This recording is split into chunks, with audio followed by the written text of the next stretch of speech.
नमस्कार, राम राम दोस्तों। आप सभी का स्वागत है सूजस ई बुलेटिन की आज की इस श्रृंखला में। आप सभी मित्रों को नमस्कार। 8 अक्टूबर 2022 के सूजस ई बुलेटिन की इस कक्षा में आप सभी का राम राम के साथ एक बार पुनः मैं स्वागत करता हूं, अभिनंदन करता हूं आप सभी का। चलिए शुरुआत करते हैं आज की इस सूजस ई बुलेटिन में। आपकी परीक्षाओं की दृष्टि से क्या महत्वपूर्ण है, क्या ऐसा है जो आपको जानना चाहिए, उन सभी विषयों पर कहां से कैसे कैसे क्वेश्चन बन सकते हैं, उन सभी बातों पर आपसे बातचीत करते हैं। सबसे पहले महात्मा गांधी के कोट से शुरुआत करते हैं। महात्मा गांधी का कोट यहाँ पर हमेशा आता, आपको पता ही है। आदर्श एक बात है और उसका पालन बिल्कुल अलग बात है। ये हम सब लोग जानते हैं कि किसी को कुछ कहना और उसको खुद पर इंप्लीमेंट करना बहुत अलग बातें हैं। ठीक उसी प्रकार आदर्शवादी बातें करना और आदर्शवाद के इस लक्ष्य पर चलना दो अलग अलग विषय की बातें हैं। तो आप सभी मित्रों के साथ आज की इस क्लास की हम लोग शुरुआत करते हैं। देखते हैं आज के बुलेटिन में क्या आपके लिए महत्वपूर्ण है, जो परीक्षाओं की दृष्टि से आपका विषय बन सकता है। इन्वेस्ट राजस्थान समिट 2022 निवेश सम्मेलन के दूसरे दिन एमएसएमई कॉन्क्लेव में मुख्यमंत्री ने क्या क्या बातें की और क्या क्या कहा। हर परिस्थिति में निवेशकों के साथ है राज्य सरकार, ऐसा मुख्यमंत्री जी ने कहा। हैप्पीनेस इंडेक्स में राजस्थान रैंक और प्रति व्यक्ति आय बढ़ रही है। मजबूत नींव पर ही राजस्थान में एमएसएमई को बढ़ावा दिया जा सकता है। हमारी उद्योग मंत्री शकुंतला रावत, हमारे मुख्य सचिव उषा शर्मा जी और हमारे राजस्थान के मुख्यमंत्री अशोक गहलोत जी। इन्वेस्टमेंट समिट का आयोजन जयपुर में किया गया। बहुत बड़ा इन्वेस्टमेंट समिट है। अभी हाल ही में राजस्थान में हस्तशिल्प नीति और एमएसएमई नीति भी जारी की गई और राजस्थान के बड़े इन्वेस्टर जो हैं वो राजस्थान में आए हैं और यहाँ पर उद्योग लगाने के बारे में राजस्थान में बातचीत की। इसके अलावा भी कई सोशल वर्क जो हैं उनमें भी इन उद्योगपतियों ने अपनी जिम्मेदारी निभाने के बारे में कहा है। तो मुख्यमंत्री के द्वारा 6000 से अधिक इस प्रकार की बातें जो है एमएसएमई समिट के दौरान इन्होंने कही है। तो यहाँ पर एमएसएमई कानून 2019 जो है, एमएसएमई नीति तो भाई आई है लेकिन एमएसएमई कानून 2019 लघु मध्यम उद्योगों के लिए वरदान है, ऐसा मुख्यमंत्री जी ने इस पूरी बात के दौरान जो है वो कहा था। एमएसएमई उद्योग में राजस्थान सरकार क्या क्या कर रही है उन सब बातों का यहाँ पर उल्लेख किया गया है कि अनुमति और निरीक्षण जो है उनमें 3 वर्ष तक मिलने वाली छूट को अब राज्य सरकार ने एमएसएमई नीति के तहत 5 वर्ष तक के लिए बढ़ा दिया है और 3.55 लाख सरकारी नौकरियों का रिकॉर्ड हमारी सरकार ने बनाया है, ऐसा मुख्यमंत्री ने कहा। एमएसएमई औद्योगिक विकास की बैकबोन है, ऐसा हमारी मुख्य सचिव जो है उन्होंने कहा है और मध्यम उद्योगों को ज्यादा से ज्यादा सरकार बढ़ावा दे रही है। इस समिट में प्रदेश के चहुमुखी विकास की नींव रखी जाएगी, ऐसा हमारी उद्योग मंत्री शकुंतला रावत ने कहा है। राजस्थान लघु उद्योग निगम के अध्यक्ष जो है वो राजीव अरोड़ा जी हैं। ठीक है, यहाँ पर लिखा हुआ है लघु उद्योग निगम के अध्यक्ष राजीव अरोड़ा ने कहा कि राजस्थान में लगभग 98% उद्योग एमएसएमई क्षेत्र में है। निवेशकों के साथ इस सम्मेलन की सफलता के बाद अब निवेश समझौतों को धरातल पर उतारने के लिए बिग थिंकिंग स्मार्ट पर कार्य हम लोग जो है वो करने वाले हैं, ऐसा हमारे लघु उद्योग निगम के अध्यक्ष राजीव अरोड़ा जी ने कही है ये बात। इसके बाद सबसे इंपॉर्टेंट बात जो आज की है वो ये वाली है, शाही रेल फिर पटरी पर। ये हमारे पर्यटन मंत्री विश्वेंद्र सिंह जी, हमारे उद्योग मंत्री शकुंतला रावत है और राजस्थान के मुख्यमंत्री हैं। इसके अलावा आपको यहां ध्यान रखना क्या है वो जरा सुन लो। मुख्यमंत्री अशोक गहलोत ने शनिवार को पर्यटन विकास निगम आरटीडीसी, आप लोग जानते हैं जिसके अध्यक्ष जो है वो धर्मेंद्र जी हैं, प्रधान नहीं है, धर्मेंद्र राठौड़ जो है वो इसके प्रमुख हैं। शाही रेल प्लेस ऑन व्हील्स जो है इसके ट्रायल रन को क्या कर दी, अभी हाल ही में इन्होंने ट्रायल रन जो है गांधीनगर रेलवे स्टेशन पर इनको हरी झंडी दिखाकर इस ट्रेन को रवाना किया। ठीक है, यह टूरिस्ट ट्रेन 2 वर्ष बाद 12 अक्टूबर से पटरी पर दौड़ेगी। अभी राजस्थान में एक लाइब्रेरियन का और इसके अलावा एक पेपर हुआ था, उनमें से किसी एक पेपर में यह सवाल पूछा गया था कि राजस्थान की जो प्लेस ऑन व्हील्स ट्रेन है वो राजस्थान के कौन से स्थलों से होकर नहीं गुजरती, या फिर अब जो वापस शुरू हो रही है तो राजस्थान में उसमें दिए रखे थे सवाई माधोपुर है, जैसलमेर है, जोधपुर है, ऐसे तो उसमें धौलपुर जिले से होकर ये नहीं जाती। उसका सही जवाब वो था, वो जो आपको कराएंगे तब आपको बताए जाएंगे। तो ये सही ट्रेन जरूर याद रखिएगा, 12 अक्टूबर से। ठीक है, 2 ट्रेनें राजस्थान में क्या की जाएगी, शुरू की जाएगी। और अभी हाल ही में प्लेस ऑन व्हील्स जो है वो गांधीनगर रेलवे स्टेशन से पहली रेल जो उसको हरी झंडी दिखाकर रवाना किया गया। पहली बार समिट से पहले समझौतों पर हस्ताक्षर हो चुके हैं, यानी इस समिट से पहले जो है वो राजस्थान में एमएसएमई नीति या एमएसएमई क्षेत्र में लगाने वाले जो लोग हैं उन पर समझौतों पर यहाँ पर हस्ताक्षर पहले ही हो चुके हैं। ठीक है, और निवेश के लिए बेस्ट डेस्टिनेशन बताया ही है राजस्थान के मुख्यमंत्री ने। और अगली बातचीत क्या है सर, ये भी देख लो। अभी मारवाड़ महोत्सव जो है उसका आगाज जोधपुर में हो चुका है। ये देखिएगा, मारवाड़ महोत्सव की कुछ झलकियां आपके सामने है। मारवाड़ उत्सव सूर्य आराधना के साथ शुरू हुआ। तो राजस्थान सरकार और पर्यटन विभाग और जोधपुर जिला प्रशासन के संयुक्त तत्वावधान में शनिवार को सूर्य नगरी मेहरानगढ़ दुर्ग में सूर्य आराधना के साथ ही देश दुनिया में मशहूर 2 दिवसीय मारवाड़ उत्सव आरंभ हो गया। और ये मारवाड़ उत्सव जो है यहाँ पर मेहरानगढ़ दुर्ग में और घंटाघर में कई कार्यक्रम इस समय जो वो किए जाएंगे। तो आपकी परीक्षा का सवाल यही बनेगा, हाल ही में मारवाड़ महोत्सव का आयोजन कहां पर किया गया? तो जोधपुर में किया गया। किस तारीख को किया गया? तो 2 तारीख आपको 7 और 9 अक्टूबर की जरूर ध्यान रखनी है। 8 और 9 अक्टूबर को, 7 और 8 अक्टूबर को क्या हुआ था सर? 7 और 8 अक्टूबर को इन्वेस्टमेंट समिट का आयोजन जयपुर में किया जा रहा है। इसके बाद में चित्तौड़गढ़ उर्वरक के 11 और बीज के 12 नमूनों का परीक्षण, ये कोई ज्यादा खबर बात नहीं है। गांधी सप्ताह का आयोजन का समापन, यानी गांधी जी की जयंती पर आपको पता होगा 2 से लेकर के 8 अक्टूबर तो गांधी सप्ताह का आयोजन किया गया और पूरे राज्य भर में अलग अलग कार्यक्रम इसके लिए आयोजित किए गए। जो गांधी सप्ताह जो है वो क्या हो चुका है? संपन्न हो चुका है। इसके बाद में है मेरे दोस्तों, किसानों को कटाई के 14 दिन बाद तक फसल बीमा का लाभ मिलेगा, ऐसा सरकार ने कहा है। बूंदी जिले की ये सारी बातें हैं। ठीक है, हाँ जी। और अभी जोधपुर के मगरा पुंजला एरिया में जो है वो गैस सिलेंडर फटने से बड़ा हादसा हो गया, ये भी आपको पता होगा। ठीक है, यहां पर इसके अलावा क्या है सर? विकास कार्य में लापरवाही पर अधिकारी पर कार्रवाई होगी, ये जिला प्रशासन बाड़मेर ने कहा है। लेकिन सबसे इंपॉर्टेंट दूसरी बात, 2 ही इंपॉर्टेंट बातें आज की क्लास की निकलकर आपके सामने मिलेगी। वो दोनों बातें कौन सी है सर? पहला, मारवाड़ महोत्सव जोधपुर में आयोजन हो रहा है। कितनी तारीख को उसका उद्घाटन किया गया? तो आपको याद रखना है 8 तारीख को उसका उद्घाटन किया गया, जोधपुर में आयोजन हो रहा है। डीग महोत्सव अभी 10 और 11 अक्टूबर को कहा। ये सारे उत्सव तो राजस्थान की इस क्लास के साथ साथ ही आपको याद हो जाएंगे। ये डीग महोत्सव भरतपुर में आयोजित किया जाएगा 10 से लेकर के 11 अक्टूबर को। जल महलों का जो नगर है एक तरीके से, डीग भरतपुर के महल बड़े प्रसिद्ध हैं। तो डीग भरतपुर में 10 और 11 अक्टूबर 2022 को तो पता चल गया। मारवाड़ उत्सव पहले आपको बताया था, आदि महोत्सव, आबू महोत्सव, और उसके अलावा आप लोगों को अभी अभी बताया है मैंने मारवाड़ महोत्सव और डीग महोत्सव आयोजित होने जा रहा है कहां पर? भरतपुर में 2022 में, और 10 से लेकर 11 अक्टूबर को। तो महीने वाइज अगर सुजस बुलेटिन देखते रहोगे तो आपको सारे महोत्सव त्योहार ये जो इस क्लास के साथ ही याद होते जाएंगे। ठीक है, 10 और 11 अक्टूबर को डीग महोत्सव का आयोजन पर्यटन विभाग के द्वारा राजस्थान में किया जा रहा है, ये जानकारी आपके पास होनी चाहिए। ये डीग महोत्सव वाले पहला इंपोर्टेंट सवाल। दूसरा इंपोर्टेंट सवाल, मारवाड़ महोत्सव वाला जोधपुर में कितने तारीख को आयोजित हुआ?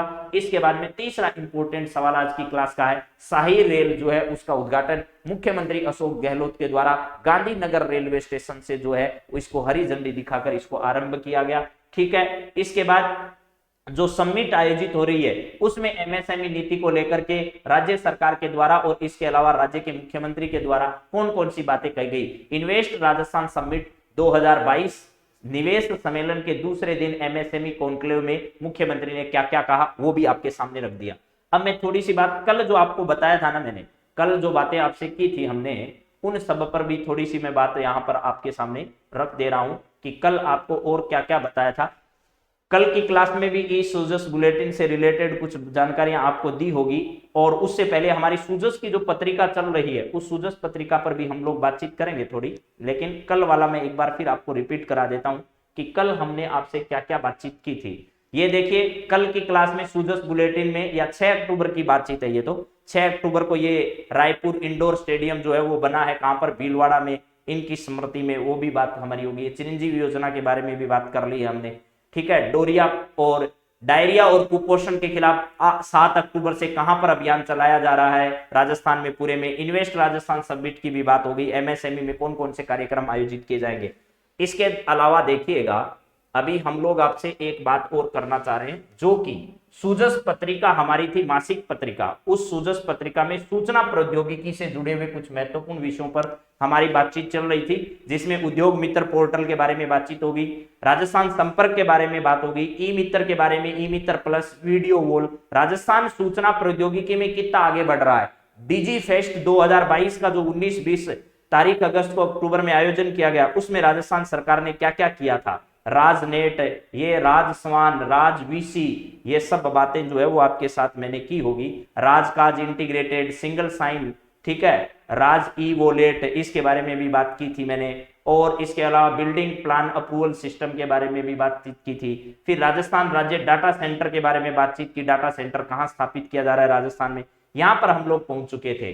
सुशासन और पारदर्शिता के लिए आईटी के प्रयोग में राजस्थान अग्रणी जिला है। राजस्थान डिजिटल सिरमौर आईटी नवाचारों में निखर रही है प्रदेश की तस्वीर, ऐसा मुख्यमंत्री जी ने कहा था।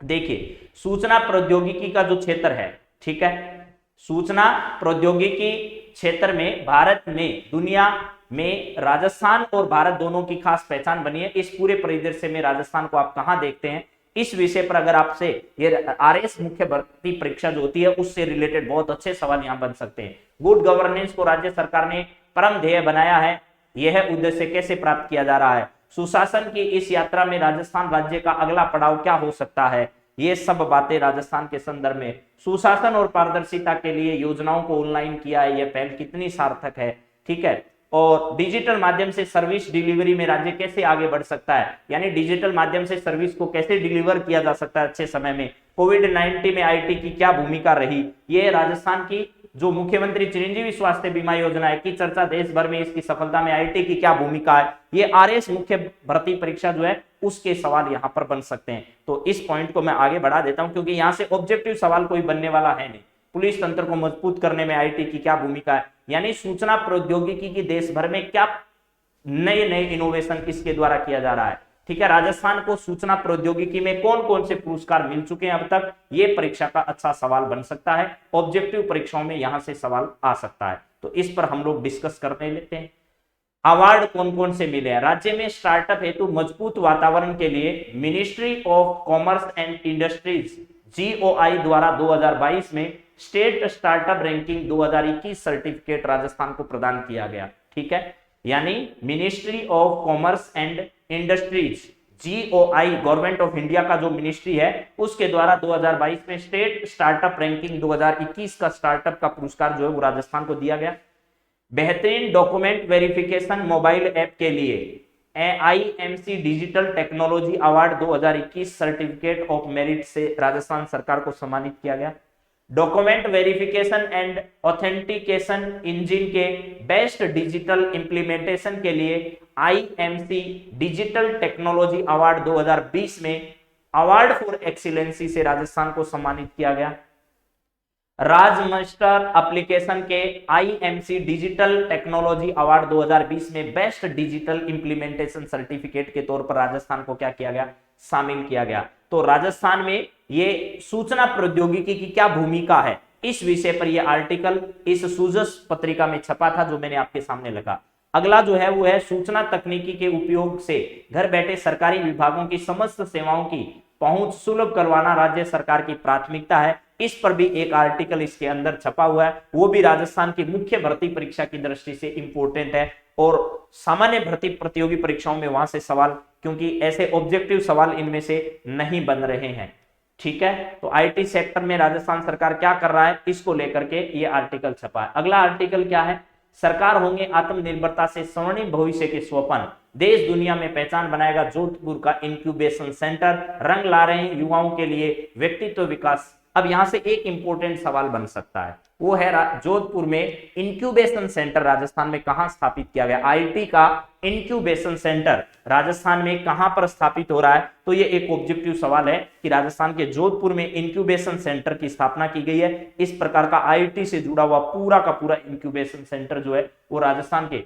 जोधपुर संभाग मुख्यालय के राजकीय पॉलिटेक्निक महाविद्यालय में सूचना प्रौद्योगिकी और संचार विभाग द्वारा 13.5 करोड़ की लागत से बन रहे इंक्यूबेशन सेंटर का कार्य लगभग पूर्ण हो चुका है। तो यहां से ऑब्जेक्टिव परीक्षा का एक ही सवाल है, ये इंक्यूबेशन सेंटर है जो कि जोधपुर में स्थापित हो रहा है, ये आपको ध्यान रखना है। आई स्टार्ट क्या है, सूचना प्रौद्योगिकी और संचार विभाग की एक फ्लैगशिप योजना है। आई स्टार्ट राजस्थान सरकार के सूचना प्रौद्योगिकी और संचार विभाग की एक फ्लैगशिप योजना है जिसका नाम क्या है, I start. I start startup.rajasthan.gov.in इस पर रजिस्ट्रेशन करवाने पर स्टार्टअप को उनके रचनात्मक आइडियाज पर चयनित किया जाता है। रजिस्ट्रेशन पूर्णतः निःशुल्क है। ठीक है, अब आपसे ये पूछा जा रहा है कि आई स्टार्ट क्या है। कई भर्ती परीक्षाओं में ये सवाल आपसे पूछा जा सकता है, आई स्टार्ट क्या है। आई स्टार्ट सूचना प्रौद्योगिकी और संचार विभाग की एक फ्लैगशिप योजना है। इसके तहत कोई नया स्टार्टअप करने वाला व्यक्ति है राजस्थान में, उसको अपनी रचनात्मक जो आइडिया है उसको सरकार के सामने रखना है, तो वो किस माध्यम से करेगा, तो उसे ऑनलाइन एक माध्यम प्रदान किया गया है जिसका नाम क्या है, आई स्टार्ट है। ये परीक्षा में राजस्थान भर्ती परीक्षाओं में पूछ लिया गया है सवाल, तो इसको आप लोग ध्यान रखोगे। और इंक्यूबेशन सेंटर राजस्थान में कहां बन रहा है, ये सवाल आपसे पूछा जाएगा और पहले भी एक भर्ती परीक्षा में पूछ लिया गया है। ये इंक्यूबेशन सेंटर राजस्थान के जोधपुर में स्थापित किया गया है। ये देखिए इंक्यूबेशन सेंटर का यहां पर world class finishing school Rajiv Gandhi centre of advance technology RCAT।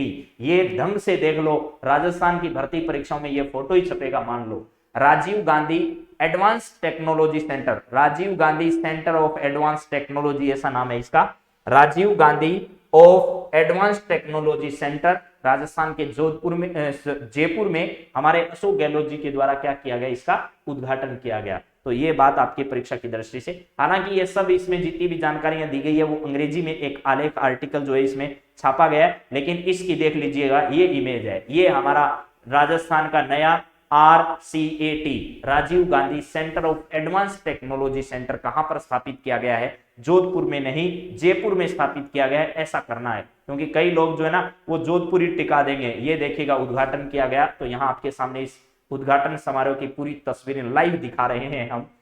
राज्य सरकार सूचना प्रौद्योगिकी और संचार विभाग Rajiv Gandhi centre of advance technology का लोकार्पण अशोक गहलोत जी के द्वारा किया गया। ये है समझने वाली बात।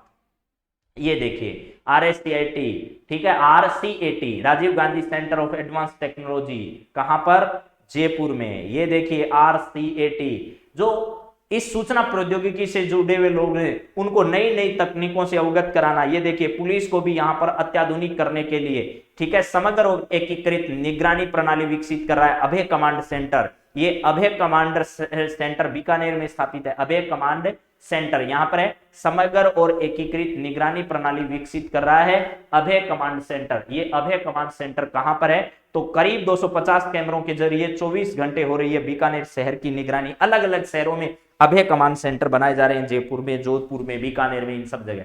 इनसे आगे की बातचीत हम अगले बुलेटिन में करेंगे। आज के बुलेटिन में यहां तक की जानकारी आपके सामने रखेंगे। आज मैंने जिन महत्वपूर्ण विषयों की जानकारी आपसे साझा की है वो आप लोग जरूर ध्यान रखिए। आप सभी का बहुत बहुत धन्यवाद आज की क्लास से जुड़ने के लिए। Have a nice day, thank you, धन्यवाद।